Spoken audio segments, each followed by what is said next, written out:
So, good evening na. Good evening. It's Monday.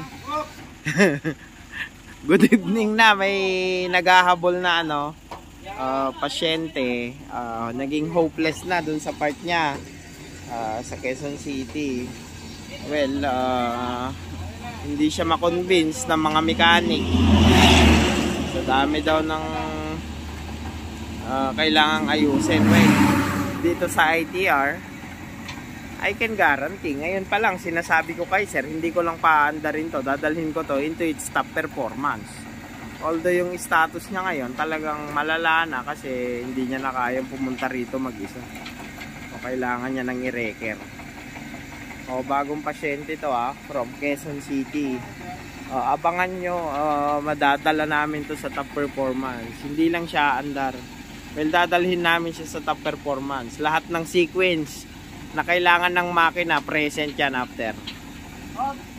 Alright, gabi na pero may dumayo pa. Naka-reker. Legit yan naka-reker ulit. So, dito naman sa ITR lahat ng halos yung mga unit dito na pumupunta, naka-reker na. Okay.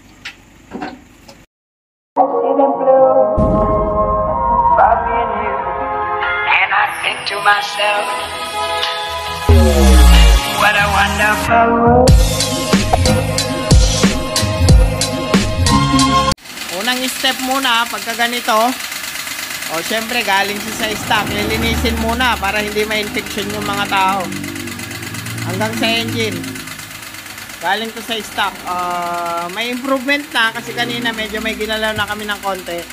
Well, eventually pagka yung absent na-determine na, kaya guaranteed andar na to within this day or tomorrow siguro okay na to. Then fine tuning, maganda pa yung sasakyan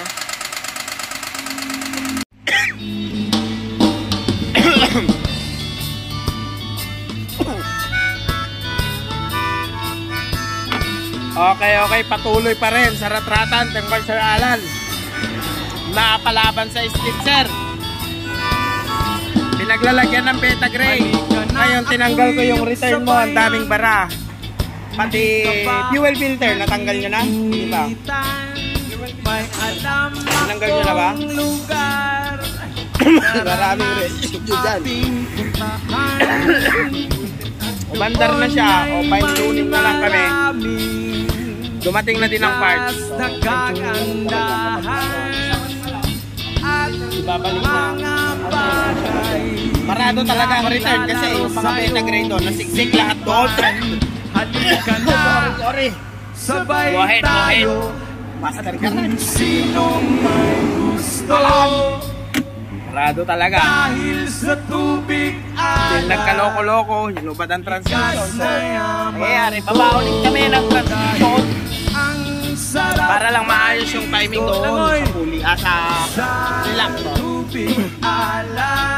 So okay na PMS din, after test drive anda rin na, good na. For restoration na ulit siya, abangan. Sir Alan, restore. Bibili sa akin ng isang set ng leather seat. Yung leather seat namin dito, quality leather seat yan. That's 22,000 mga kapatid 22,000 na leather seat. Ang ganda, urik-urik yung tahi. Alright, so napandar na namin pero meron siyang medyo major na problema kasi mix ang kanyang ulan. Sarap talaga. Tubig alat nyo makikita, kaya't ito'y ating ingatan. Kung gusto kasi hindi nilagyan ng gas. Sir, nagtutubig kumpisa sa exhaust yan. Itangat mo yan. Nasa exhaust na siya sir yan, indikasyon yan. Pumapasok talaga sa chamber. Ayan tinanggal namin. Ito yan sir. Ulit-ulit na ako dyan. Hindi dyan. May crack. Sinong may gusto Sir, yan yung head mo. dahil sa Ito. tubig alat. likas na yaman. Ikinis yung liner mo. Ikinis sila lahat. Ayan sir, ang tubig oh. Sarap maligo Stuck siya. sa So yan na lang ang problema ko.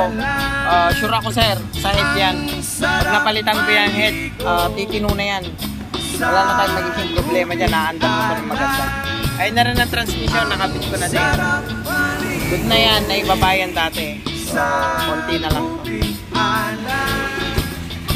Ito sir, papalitan na natin yung head mo. Ipirmisin na natin yan. Ito na, yung bagong head.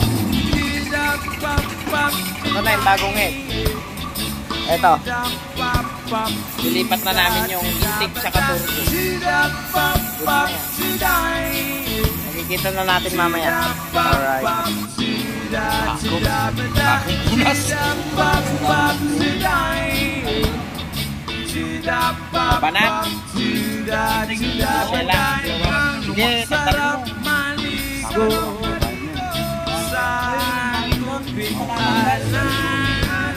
Boss, okay na ako cold start. Cold start yan, kakasindi ko umagang umaga. Yeah.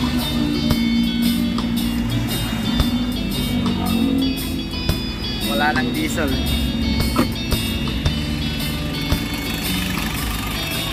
Okay na.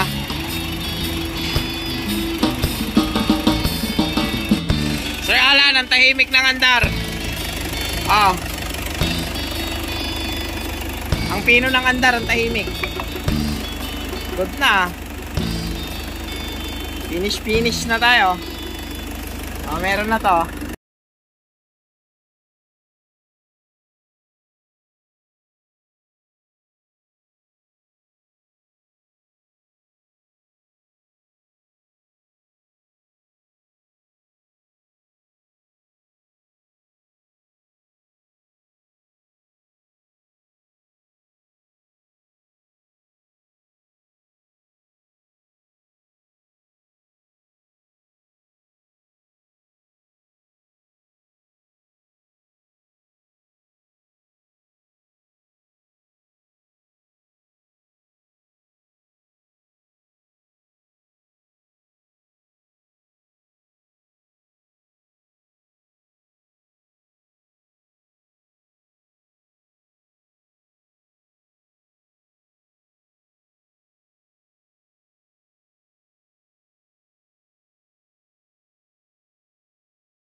Tanggal lahat ng ketong.